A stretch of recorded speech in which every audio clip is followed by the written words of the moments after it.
Ok, ahora sí, ya quedó, ya quedó. Bueno, hoy me tocó compartir la lilla número 2. Como siempre, la palabra del Eterno es muy consistente, tiene cosas muy interesantes que aportarnos. Y aunque aparentemente aquí nos habla de números, porque está hablando de la genealogía, vamos a aclarar, es la lilla número 2 de la porción Pinjas o Pinejas, lo que corresponde a la parte del censo. Exactamente es 26.5 hacia el 51 del libro de Bamidbar o números. Y en esa porción se hace un censo nuevamente acerca de las familias. O sea, quiere decir que ya se había hecho anteriormente en el caso de Moshe y Aarón, se les ordenó hacer el censo por familias hacia los levitas y hacia los primogénitos. Pero vamos a notar que aquí no se contabiliza nuevamente a los levitas. De hecho, ellos se contabilizan nuevamente, pero hasta la parte donde se cumplen las profecías. Mientras tanto, esto no sucede, solamente se cuentan a los primogénitos, los que hacen el reemplazo por ahora sí que, o la redención por sus hermanos. ¿Me explico? Y ya después de eso lo regularon acerca de poner ese impuesto. Pero aquí vamos a ver y vamos a hablar acerca también un poco de la familia, ya que esta palabra es mencionada 84 veces, de manera que el realce que hace el Eterno acerca del núcleo familiar es muy importante. Recordemos que no podemos ser candil de la calle y oscuridad de nuestra casa. Y aquí vamos a ver que el pecado es un rival, un enemigo tan grande que puede acabar con el crecimiento. Lo estamos viendo a través de las estadísticas que hay del censo, puesto que, por decir algunos números, en el primer censo hay 46.500 personas, varones de Rubén, y en el segundo censo 43.730. Y tenemos una diferencia pues ahora sí que a negativa de 2.770. Y así estamos viendo con cada tribu que algunas crecieron un poco, otras disminuyeron. Si hubiera sido un promedio, hubiera sido aproximadamente unas 200 personas, sí, como 2.000 personas por tribu. Y dijeras, pues no es tanto. El tema es que como el pecado se concentró en la parte de Shimeón, porque Shimeón cuando va con esta mujer, pues princesa de Madiam, o sea que es Simri y Cosbi, o sea, el príncipe de la tribu de Simeón, va y se mete con esta mujer, y ¿qué es lo que pasa? ¿Qué es lo que ocasiona? Pues ocasiona una mortandad no solamente para él, sino que afectó directamente a su familia, a su tribu, y estamos viendo que las cosas no pueden pasar así como así, a la ligera. Tenemos nosotros que tener esa sabiduría de saber qué metemos, qué no metemos. ¿Por qué? Porque estamos viendo en esta aliyah que sí juega un papel muy importante. O sea, hubo una diferencia que dicen, no, dicen, nada más 1.820 personas. ¿Por qué? Porque hubo la muerte de los 250 de Coré, aquellas personas que se rebelaron en contra del Eterno, no tanto de Moshe. También hubo, pues, disminución con esta mortandad que llegó, que se metieron con las mujeres, pues, bueno, así que las mujeres sacerdotisas, que les habían enviado por parte de Balak. Pero ¿qué es lo que pasa aquí? Bueno, consumieron un pecado y se llevó a la luz. ¿Y qué pasó? Se gestó ese pecado. Y como hemos visto, el pecado entra, se piensa y se va gestando, y cuando lo aplicas es que salió a la luz algo que ya se tenía una intención. De manera que estamos viendo que sí, que si no hubiera sido si no hubiera sido por el pecado, el crecimiento hubiera sido más grande. Sí se estima que hubiera sido cerca del 1.000.000. Aquí dice 988.000, bueno, personas o varones. Sin embargo, ese 63.7% los afectó. Entonces estamos viendo que aquí sí pasa algo, porque la gente dice, pues nada más poquito, nada más tantito. Y no sé si conozcan ustedes acerca del gasto hormiga, que es como que me gasto un poco de dinero aquí, un poco de dinero allá, y a la semana eso se ve acumulado en una cantidad. Y bueno, voy a hacer la comparativa de esto acerca del crecimiento, y voy a compararlo acerca de la Haftará que corresponde. En este caso, pues debería ser la de Isaías, la de ¿cómo se llama? Elías, cuando confronta a los profetas de Baal, y también se lee la porción de Jeremías 1, cuando es llamado del vientre de su madre. O sea que vamos a hablar acerca de el silencio y el propósito. ¿Por qué? Porque cuando nosotros nos distraemos con los placeres humanos, con el pecado, vamos impidiendo que el propósito de Dios se haga. Pero cuando solamente hay ruido, cuando solamente hay acciones, ¿qué es lo que ocasionamos? Que el Eterno nos habla, pero no escuchamos. Por eso es necesario el silencio. Y no es sino a través del profundo silencio donde el Padre nos habla. Vemos, por ejemplo, en esta Haftará que hay 450 sacerdotes de Baal que estaban queriendo engañar al pueblo por parte de esta princesa, esta mujer Jezabel, que en realidad era la que llevaba los pantalones en su casa y en todo el reino, amenazando a todo mundo. En paralelo con lo que viene siendo la parashá, estamos viendo que hubo una mortandad tan grande que afectó y disminuyó. Fueron aproximadamente 600,735 varones, cuando debieron haber sido cerca del 1,000,000. O sea, estamos contando que de ahí serían las familias, de ahí serían las mujeres, de ahí serían los niños, todo. Sin embargo, por causa del pecado no hay un crecimiento. Y sabes, mucha de la gente piensa, ay, es que no me va bien en el trabajo, es que necesito esto, es que necesito aquello. Pero ¿qué es lo que está pasando en realidad? En realidad, nuestro pensamiento de lo que es éxito está condicionado a los placeres humanos. Pero no vamos a entender que el éxito sin propósito trae confusión. O sea, el éxito sin dirección confunde. Imagínate que te caen ahorita 2,000,000 de pesos y que dijeras, no hombre, bendito sea el Señor, venga a nosotros tu reino. ¿Y qué vas a hacer con ese dinero? Porque el dinero sin dirección trae confusión. Pero cuando sabes para qué te lo da el Eterno, sabes que, o sea, la humildad te está rigiendo, o sea, esa altivez de los logros no te llega. Pero también sabes que cuando te llega esa abundancia, vas a saber administrarla de manera que el propósito, o sea, tiene que ver en lo que somos. Porque cuando padecemos dolores, cuando padecemos enfermedades, cuando viene el momento de aflicción, es cuando nos damos cuenta si Dios está en primer lugar o no. Aquí estamos viendo que todas esas tribus fueron afectadas con base a cómo fue desarrollando el propósito que puso el Eterno en ellos. O sea, quiere decir que los que aumentaron más gradualmente, por ejemplo, Dan tuvo cerca de 64,000 personas, bueno, hombres, varones, y estamos viendo que Shimeón, que era al principio en el primer censo de los más grandes, disminuyó radicalmente con más o menos 37,000 varones. ¿Qué estamos viendo? Si supuestamente Shimeón, esa tribu, era alguien que iba a rebasar a todos sus hermanos, a todas las tribus, pero no fue así a causa del pecado. Entonces estamos viendo que cuando nosotros confundimos con nuestra necesidad, con nuestros placeres, con nuestros deseos, el propósito que el Padre nos pone, pues aquí estamos teniendo un error. Por ejemplo, a Jeremías se le está diciendo, o sea, no digas que eres niño, porque tú serás un profeta de naciones, tú llevarás mi palabra. O sea, tú serás alguien que va a mostrarse a través de su vida, a través de sus acciones, ese amor que yo quiero mostrar a mi pueblo. Y aunque este profeta de verdad que le sufrió muchísimo, de verdad que lloró, de verdad que fue rechazado muchas veces. Es más, se dice que fue el profeta llorón porque así era su vida, aflicción, aflicción, y llegó un momento que dijo, ¿sabes qué, Señor? Ya, hasta aquí. Solamente tengo problemas cuando comparto de ti. Solamente me dan dificultades porque a nadie le gustan palabras de reprensión, a nadie les gusta palabras de cambio. Pero ¿qué dijo? O sea, se fue, pero volvió porque hubo un intenso amor que lo hizo volver. Y sabes, solamente cuando hay este tipo de circunstancias, cuando viene la muerte, cuando viene la enfermedad, cuando los planes no resultan bien, cuando viene la traición, cuando viene la penumbra, es cuando nos damos cuenta si en verdad ponemos a Dios en primer lugar. Porque el caminar conforme a esos principios que el Padre ha establecido, o sea, no es una cuestión de un día o de un momento, sino que aunque sea 1 centímetro, pero vas avanzando. Otro centímetro, porque mientras otros se caen, otros se derrumban, tú permaneces firme. ¿Por qué? Porque no estás solo, porque las cosas no las haces de una manera finita. Podemos confiar tal vez en nuestros contactos, en nuestras habilidades, en nuestra influencia. Podemos confiar que nosotros podemos hacer todas las cosas porque lo hemos hecho, porque se ha visto. Puede ser, tal vez, pero cuando ponemos todo eso en primer lugar y no ponemos a Dios, no estamos escuchando su palabra, no estamos escuchando su voluntad. Y recordemos que la palabra en hebreo es Shema.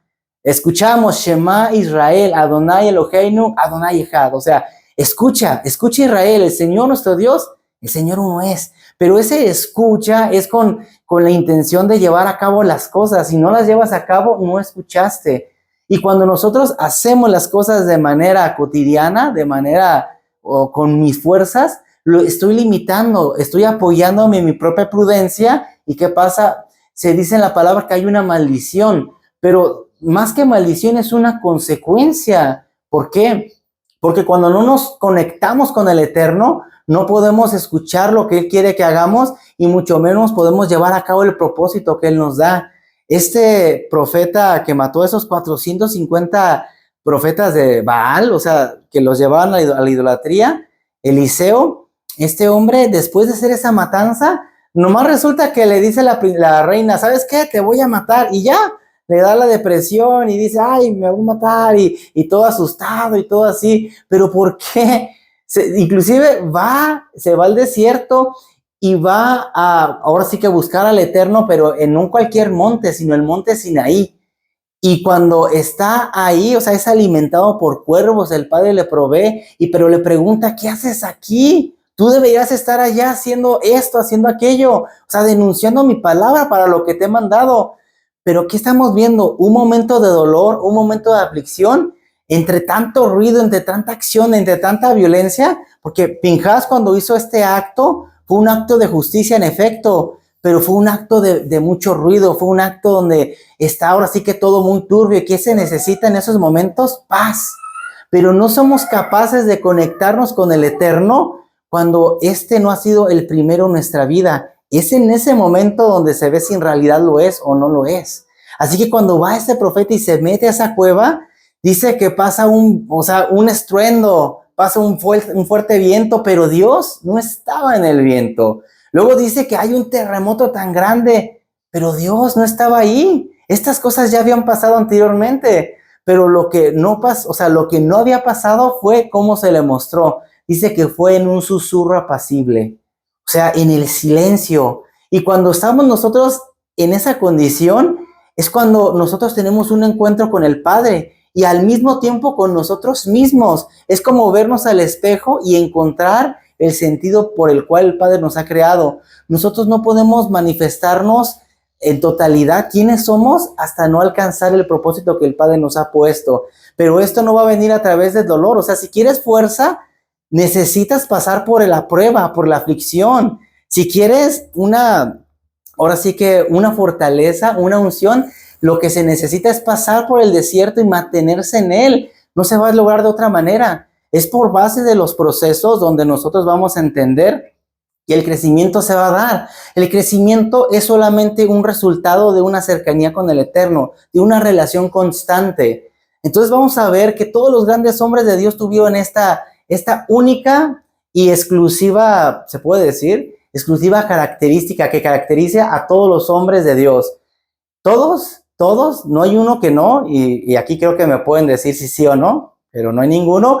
Todos buscaban cercanía con el Eterno. Todos buscaban un lugar alto, apartarse y estar con Él, porque en medio donde el mundo está gobernando, donde el mundo piensa que la persona que es independiente, que la persona que tiene, que la persona que puede, que la persona que es, ahora sí que autosuficiente, esa es la buena, y a esa hay que seguirla, y la gente quiere seguidores, y la gente quiere tener, y la gente quiere gastar, y la gente quiere sentir, pero sin embargo, el Padre no nos llama a esas cosas, a nada de eso. Al contrario, a ti te pone como un líder, pero no para que te sigan a ti, sino para que sigan a Dios, para que lo conozcan a través de ti, porque puede ser que te vaya bien, puede ser que tengas una vida, pues ahora sí que honorable, y qué bueno, pero la verdad que no son tus capacidades, es el Eterno que te ha usado y que te ha levantado, y quiere levantar a más gente, pero es que a través de este canal de bendición, la bendición más grande que podemos tener en nuestra vida, ¿cuál es? Es tener conexión con el Eterno, escucharlo cuando Él nos habla, aún en un susurro, pero escucharlo, porque no lo vamos a encontrar ahora sí que donde están los problemas, donde están las circunstancias, ahí eso nos quiere agobiar, pero cuando ponemos esa atención, no hay montaña que nos pueda mover, no hay circunstancia que nos pueda afligir, porque vamos a estar con Él. Y cuando Elías tiene este encuentro, ¿qué es lo que pasa? Ahí afirmó la creencia que él tenía de Dios y jamás volvió a dudar de él. estamos viendo que es muy importante afirmarnos en Él. O sea, tenemos que dar pasos firmes. Tal vez nos vamos a dar los pasos más rápidos. Te voy a decir algo. Recuerda, puede ser que tú solo avances más rápido, pero dos llegan más lejos. Y si el Padre va contigo, ¿hasta dónde crees que vas a llegar? Hasta la eternidad, hasta casa donde el Papi ha decidido que quiere que tú vivas. Pero no va a ser sin dolor, no va a ser sin aflicción, no va a ser sin que pongas a pruebas todo esto. No hay una universidad que te pueda dar ese certificado de graduación que no sea la prueba. No va a haber un momento donde no vamos a moldarnos. O sea, cuando vienen todas estas circunstancias a nuestra vida, si no tienes a Dios, si en realidad no está en tu primer lugar, ¿qué pasa? Te rompen, te quebrantan, el dolor te aflige, te acaba. Puedes tener todo el éxito material que quieras, todo, dinero, fama, fortuna, mujer o mujeres, lo que tú quieras, pero si no está Dios ahí, todo esto te acaba. Y una vida de apariencias no es una vida con propósito, es una vida vacía. Y cuando tenemos esa rendición ante el amor más grande que hay, ese vacío se llena de propósito, ese vacío se llena de amor, y es el Padre que nos encausa, nos levanta y nos impulsa a ir más allá de nuestras habilidades, más allá de nuestros recursos, más allá de nuestro entendimiento, porque nosotros no vamos por vista, vamos por fe. Pero ¿qué es esto? A ver, que alguien me diga qué es andar, o sea, por fe. Es hacer las cosas aunque no las entienda, caminar por obedecer, aunque yo no entienda el propósito, aunque yo no sepa a qué se refiere, pero es en ese momento donde el Padre dice, tú me tienes a mí, no necesitas a nadie más, solo me necesitas a mí. Y es esos momentos donde nosotros somos, ahora sí que llenos, donde podemos tener esa frescura de la eternidad en nosotros, y no importa lo que pase, porque todo se puede derrumbar, todo se puede caer, pero cuando tenemos al Padre, solamente Él permanece. ¡Ay! Y bueno, la cosa es esta. El Padre me pone en compartir esto, compartir que el amor de Dios es un amor que quiere entregarles a todos, pero es cierto, no puede haber esa paz si no hay una justicia. El Padre nos ha llamado a ser justos, pero no es solamente la justicia, sino es practicar misericordia. En otras palabras, es equilibrar mi parte interior con mi parte exterior para poder dar en vez de querer recibir. Una mente grande no piensa en recibir, no piensa en lo que me van a dar, piensa en lo que yo voy a hacer, en lo que yo voy a entregar. ¿Por qué? Porque ya sé que el Padre me ha dado todo, con mucho, con poco, pero es de Él y para Él nosotros lo vamos a administrar. O sea, lo que Él quiera ya no es mi vida, ya es la vida del Padre, porque yo estoy bajo su reino, entonces ya no me voy a guiar por mis propósitos. Quiero cerrar con esa pregunta. ¿Qué pasaría si un día, de veras, piénsenlo, qué pasaría si un día todo lo que hiciera antes preguntara a Dios y yo hiciera su voluntad? Que un día, nada más un día, si yo obedeciera tal cual un día, ¿qué pasaría? Yo tendría agradecimiento, yo entendería mi propósito, yo escucharía la voz de Dios, vería la grandeza en mi vida, vería también milagros, vería prodigios, pero que un día yo rendiera mi voluntad total a Dios, ¿qué pasaría? ¿Pasaría esto? ¿Pasaría más? ¿Qué es lo que pasaría? Entonces, yo quiero cerrarles con esa pregunta. ¿Qué pasaría si obedeciéramos a Dios? Yo creo que ahí viene el crecimiento, señores. A ver, comentarios, preguntas, dudas. Aquí, escucho. ¿Cuál es la pregunta precisa, mía? La pregunta, ¿qué pasaría si nosotros un día por lo menos obedeciéramos a Dios en totalidad? Camináramos a ciegas, por fe, no por la vista. Obedeciéramos lo que Él nos pide. Diéramos lo que Él nos pide que diéramos. Si un día fuéramos agradecidos. Dije, esta está buena, yo me la puse a pensar. Esa está buena, ¿eh? Está muy profunda. Sí, yo lo sé, pues a mí me la preguntó, imagínate. Yo me quedé, ay. Bueno, yo de verdad espero que les haya sido de mucha bendición. Yo lo resumo como el morir a uno mismo. Y siempre cuando escucho ese tipo de preguntas, ¿qué pasaría si un día realmente obedeciéramos eso? totalidad ya lo veamos. Yo me acuerdo, por ejemplo, de Esteban. Esteban, cuando está siendo apedreado, él está mirando al cielo, lo está viendo como su totalidad, ¿verdad? En que estaba la espiritualidad, la fe de Esteban siendo apedreado y mirando hacia el cielo y diciendo: Padre, yo voy hacia contigo, recíbeme. Sí. Entonces, yo lo resumo como el ir aprendiendo por ir trabajando a morir al yo. Es correcto. Fíjate que aquí hay una cosa bien interesante. Bueno, no sé, a mí se me hace interesante. Cuando nosotros rendimos, o sea, el cuerpo físico debe ser solamente un canal de la espiritualidad que tenemos de Dios. Pero cuando nosotros tenemos limitantes, es porque nuestra mente no ha sido transformada, porque no hemos entendido o no hemos querido simplemente obedecer, porque no hemos muerto, a ese deseo, como dices. Pero el pensamiento es que el cuerpo sea lo que el espíritu quiere.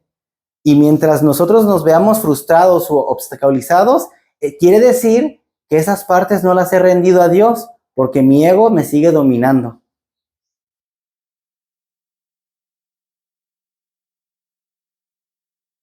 Hermano David, como que lo veo como que quiere hablar. Excelente. Sí, aquí hay otra respuesta, que si obedeciéramos por un día completo a como debe de ser, dice mi cuñada Elena, que todo funcionaría. ¡Ay! Sí. Las instrucciones del Eterno, sus mandamientos del Eterno, son instrucciones, son para que nosotros funcionemos bien en esta vida. Correcto.